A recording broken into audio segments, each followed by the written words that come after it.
नमस्कार, मैं हूं सत्यपाल और आप देख रहे हैं CWB हिंदी न्यूज।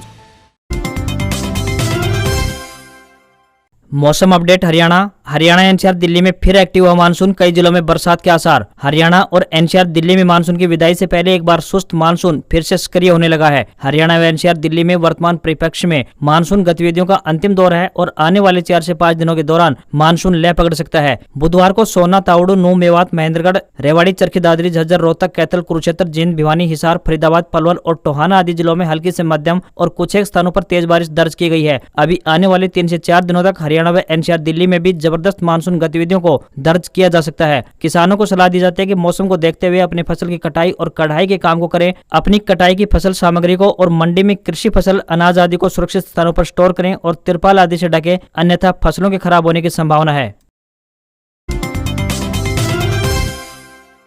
सांसद सुनीता दुग्गल की मेहनत लाई रंग, एक और सुपरफास्ट ट्रेन का नरवाना में होगा ठहराव। हरियाणा के जींद जिले को एक और नई ट्रेन की सौगात मिली है। बता दें कि अब दिल्ली से बठिंडा सुपरफास्ट एक्सप्रेस ट्रेन का जिले के नरवाना रेलवे स्टेशन पर ठहराव होगा। यह superfast train Narwana railway station पर पहली बार रुकी, जिसे सिरसा लोकसभा क्षेत्र से बीजेपी सांसद सुनीता दुग्गल ने हरी झंडी दिखाकर रवाना किया। सुनीता दुग्गल के प्रयासों की बदौलत दिल्ली बठिंडा सुपरफास्ट ट्रेन का नरवाना रेलवे स्टेशन पर ठहराव होने पर क्षेत्र के लोगों ने कहा कि उनके लंबी समय से चली आ रही मांग पूरी हुई है और इसके लिए वो सांसद महोदय का तहे दिल से धन्यवाद करते हैं। बता दें कि इससे पहले शाम के समय नरवाना से दिल्ली के लिए कोई ट्रेन नहीं थी, लेकिन अब दिल्ली बठिंडा सुपरफास्ट ट्रेन का ठहराव होने से यात्रियों को राहत प्रदान हुई है। बायोगैस प्लांट लगवाने के लिए 30 सितंबर तक करें आवेदन, 40% मिलेगा अनुदान। नवीन एवं नवीकरणीय ऊर्जा विभाग हरियाणा की ओर से आजादी अमृत महोत्सव के तहत हरियाणा में स्थित गौशाला, पोल्ट्री फार्म, वाणिज्य व व्यक्तिगत डेयरी में संस्थागत बायोगैस प्लांट लगवाने की एक विस्तृत कार्य योजना तैयार की है। संस्थागत बायोगैस प्लांट लगाने पर सरकार की ओर से अनुदान दिया जा रहा है, जिसके लिए आवेदन करने की अंतिम तिथि 30 सितंबर है। अनुदान पहले आओ पहले पाओ के आधार पर दिया जाएगा। बायोगैस साफ एवं स्वच्छ पर्यावरण हितैषी धुआं रहित गैस है। इसमें 55% से 70% मीथेन गैस होती है, जो कि ज्वलनशील गैस है। बायोगैस पशुओं के गोबर से तैयार होती है। बायोगैस प्लांट को सामान्य रूप से गोबर गैस प्लांट के रूप में जाना जाता है।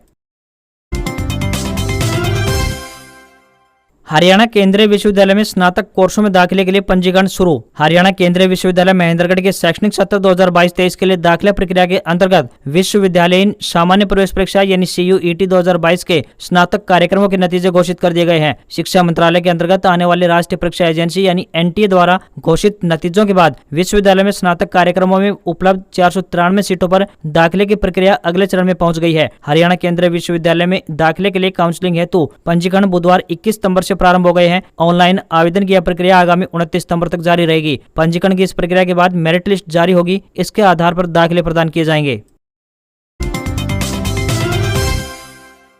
गृह एवं स्वास्थ्य मंत्री अनिल विज बुधवार को जनता दरबार में एक बार फिर घूस मांगने वालों के खिलाफ सख्त नजर आए। कनेक्शन की एवज में घूस मांगने वाले बिजली निगम के एक जेई को तत्काल प्रभाव से सस्पेंड करने के निर्देश जारी किए। साथ ही उसके खिलाफ विभागीय जांच के भी आदेश दिए गए हैं। दरबार में आए व्यक्ति ने शिकायत देते हुए बताया कि कॉमर्शियल बिजली का मीटर लगाने के नाम पर जेई ने उससे हजारों रुपए के घूस की मांग की है। जब उससे पैसे नहीं दिए गए तो जेई उसे परेशान करने लगा। मौके पर मौजूद अन्य लोगों ने भी जेई की कार्यशैली की शिकायत की। तब अनिल विज ने जेई को सस्पेंड कर उसके खिलाफ जांच के निर्देश जारी कर दिए।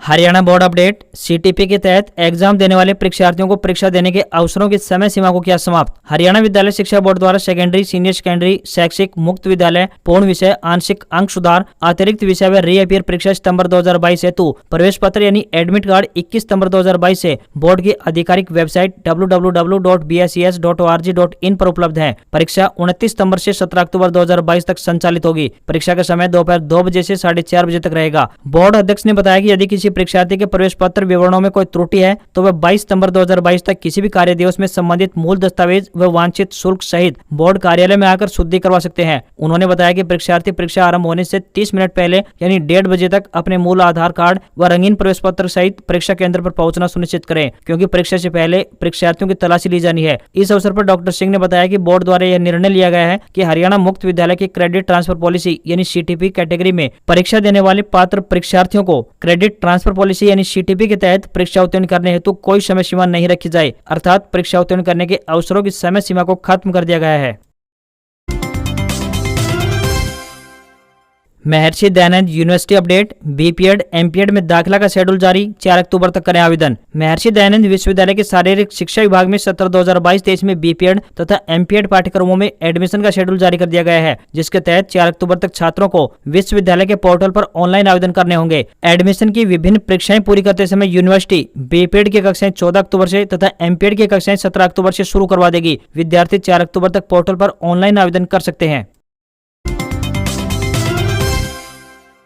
उचाना के पूर्व विधायक भाग सिंह छात्र का हृदय गति रुकने से निधन, वीरेंद्र सिंह को दी थी पटकनी। उचाना से विधायक रहे एवं वर्तमान में जजपा नेता भाग सिंह छात्र का हृदय गति रुकने से हिसार के निजी अस्पताल में निधन हो गया। वे 70 वर्ष के थे। बीमारी के चलते उन्हें निजी अस्पताल में भर्ती करवाया गया था। पूर्व में भाग सिंह छात्र की बाईपास सर्जरी भी हो चुकी थी। उचाना की राजनीति में भाग सिंह छात्र को कद्दावर नेता के रूप में जाना जाता है। भाग सिंह छात्र ने अपने जीवन में 3 बार विधानसभा चुनाव लड़े, जिसमें दिग्गज नेता वीरेंद्र सिंह को हराकर एक बार विधायक भी बने और 2 बार उन्हें हार का सामना करना पड़ा। इसके अलावा भाग सिंह छात्र एक बार जिला परिषद के अध्यक्ष भी चुने गए थे। उनके निधन पर राजनीतिज्ञों, सामाजिक संस्थाओं सहित आमजन व उचाना की जनता ने शोक व्यक्त किया। उनका अंतिम संस्कार पैतृक गांव छात्र में होगा।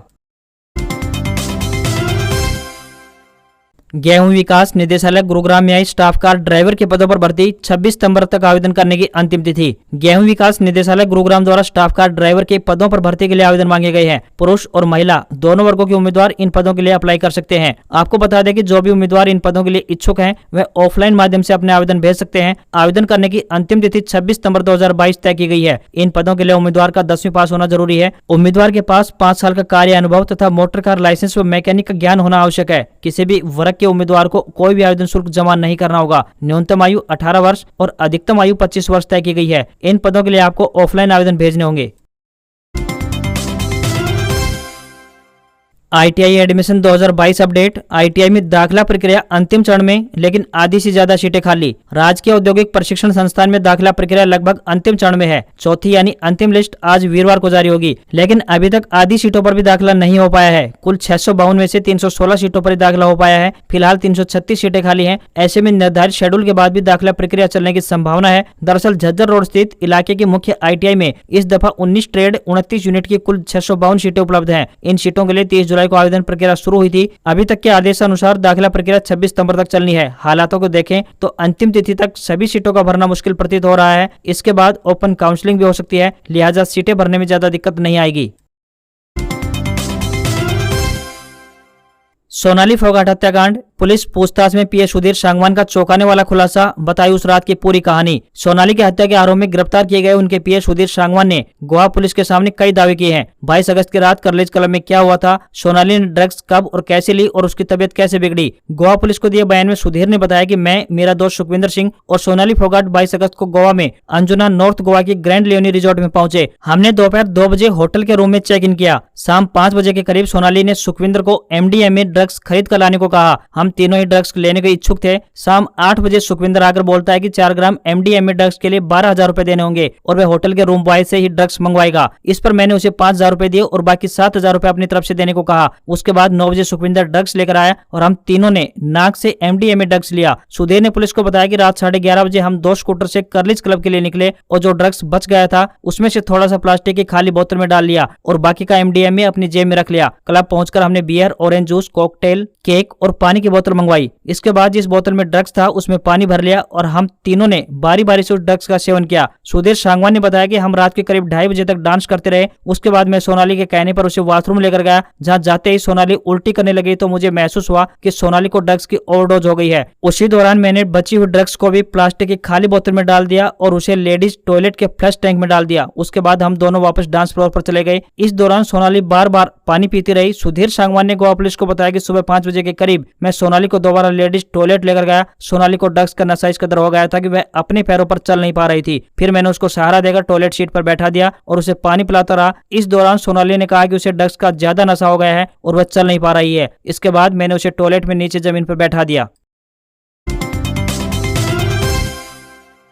हरियाणा सीईटी एग्जाम को लेकर सख्त हुए नियम, फर्जी उम्मीदवारों का परीक्षा परिणाम होगा रद्द। संयुक्त पात्रता परीक्षा यानी सीईटी में फर्जीवाड़ा रोकने के लिए हरियाणा सरकार और नेशनल टेस्टिंग एजेंसी यानी एनटीए ने फुल प्रूफ प्लान बना लिया है। जो उम्मीदवार दूसरों से परीक्षा दिलवाएंगे और उनका परिणाम रद्द कर दिया जाएगा। आधार कार्ड, वीडियोग्राफी आदि आधुनिक तकनीकों से फर्जी उम्मीदवारों की पहचान की जाएगी और ऐसे उम्मीदवारों के पेपर को बिना चेक किए ही रिजेक्ट कैटेगरी में डाल दिया जाएगा। जब इस परीक्षा का रिजल्ट आएगा तब भी ऐसे उम्मीदवारों के रोल नंबर के आगे रिजेक्ट लिखा मिलेगा। 32,000 पदों के लिए होने वाले यह सीईटी काफी महत्वपूर्ण है। इस परीक्षा पर 11,40,000 अभ्यर्थियों का भविष्य टिका हुआ है। इसलिए सरकार इस परीक्षा को सरल तरीके से संपन्न कराने के लिए भरपूर कोशिशें कर रही है। सीईटी में फर्जीवाड़े को रोकने के लिए संघर्ष के बाद कई अहम निर्णय लिए गए हैं। जो परीक्षार्थी परीक्षा देने के लिए पहुंचेंगे उन्हें अंदर जाने के लिए 4 चरणों से गुजरना पड़ेगा। इसमें बायोमेट्रिक, फेस स्कैनिंग, आइरिस और आधार कार्ड मिलान शामिल है। इस पूरी प्रक्रिया के दौरान वीडियोग्राफी भी की जाएगी। घर में भूलकर भी न लगाइए 6 पौधे, दुर्भाग्य और कंगाली का करना पड़ सकता है सामना। वास्तुशास्त्र के अनुसार आपके घर में रखी हर चीज आपके जीवन पर अनुकूल या विपरीत प्रभाव डालती है। बता दें कि कई पेड़ पौधे ऐसे होते हैं जिन्हें आपको अपने घर में बिल्कुल भी नहीं लगाना चाहिए। ऐसा करने से आपके घर में नकारात्मक ऊर्जा बढ़ने लगती है। बोनसाई का पौधा दिखने में काफी सुंदर होता है, परंतु आपको यह कभी भी घर पर नहीं लगाना चाहिए। ऐसा करने से आपके घर में नकारात्मक ऊर्जा प्रवेश करती है। यह पौधा आपकी तरक्की में भी रुकावट पैदा करता है। इमली का पेड़ भी वास्तुशास्त्र के अनुसार घर में नकारात्मकता लाता है। इसके लगाने से हमेशा घर में भय और डर का माहौल बना रहता है, इसलिए आपको कभी भी इसे अपने घर में नहीं लगाना चाहिए। वास्तुशास्त्र के अनुसार मेहंदी के पौधे में बुरी शक्तियों का वास होता है, इसलिए आप घर में मेहंदी के पौधे भी ना लगाएं। बेर के पेड़ में कांटे होते हैं और ऐसी मान्यता है कि यदि आप इसके पेड़ को घर में लगा लेते हैं तो जीवन में भी कांटे यानी कि रुकावटें पैदा होनी शुरू हो जाती हैं। यदि आप अपने घर में कैक्टस का पौधा लगाते हैं तो परिवार में कलह शुरू हो जाती है। पीपल का पौधा घर में लगाने से नकारात्मक ऊर्जा का संचार होता है। यदि आपके घर की दीवार या कोने में पीपल का पौधा उग भी जाए तो उसे निकालकर हटा दें।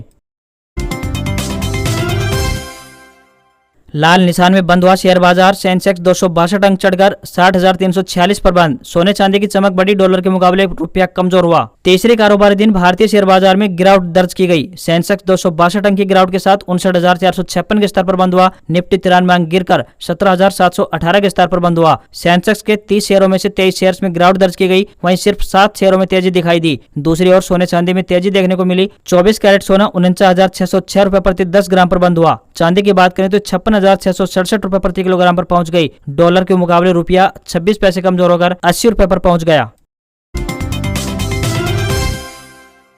राजू श्रीवास्तव का दिल्ली एम्स में निधन। हार्ट अटैक के बाद 42 दिन से चल रहा था इलाज। आज दिल्ली में सुबह 9:30 बजे होगा अंतिम संस्कार। गजोदर भैया अपनी जिंदगी के मंच से उतर गए। सामने लोग बैठे रहे और काला पर्दा झूल गया। राजू श्रीवास्तव की बीमारी और अस्पताल में भर्ती होने की खबरें बनते बनाते आखिरी खबर भी आ गई। बुधवार सुबह 10 बजे के करीब दिल्ली एम्स में उनका निधन हो गया। उम्र 58 साल थी। दिल्ली में ही 10 अगस्त को एक्सरसाइज करते हुए उन्हें हार्ट अटैक आया था। पिछले 42 दिनों में कई बार बेहतर होती सेहत की खबरें आती रही, लेकिन आखिरकार आखिरी खबर भी आई, राजू चला गया। राजू कानपुर के रहने वाले हैं। 25 दिसंबर 1963 को जन्मे। नाम रखा गया सत्यप्रकाश श्रीवास्तव। पिता रमेश चंद्र श्रीवास्तव सरकारी कर्मचारी थे। 1993 में राजू की शादी हुई। पत्नी शिखा, 2 बच्चे अंतरा और आयुष्मान हैं। राजू की एक बहन और 5 भाई हैं। सपना हीरो बनने का था और उसका पीछा करते हुए राजू 1982 में मुंबई चले आए। फिल्म में मौका मिला। 1988 में आकर तेजाब से हीरो अनिल कपूर थे। जॉनी लीवर के साथ राजू भी दिखे। राजू ने 17 फिल्मों में काम किया। राजू ज्यादातर समय अमिताभ की नकल करते और उन्हीं की तरह ही दिखने की कोशिश भी करते। यही पहचान बनती गई।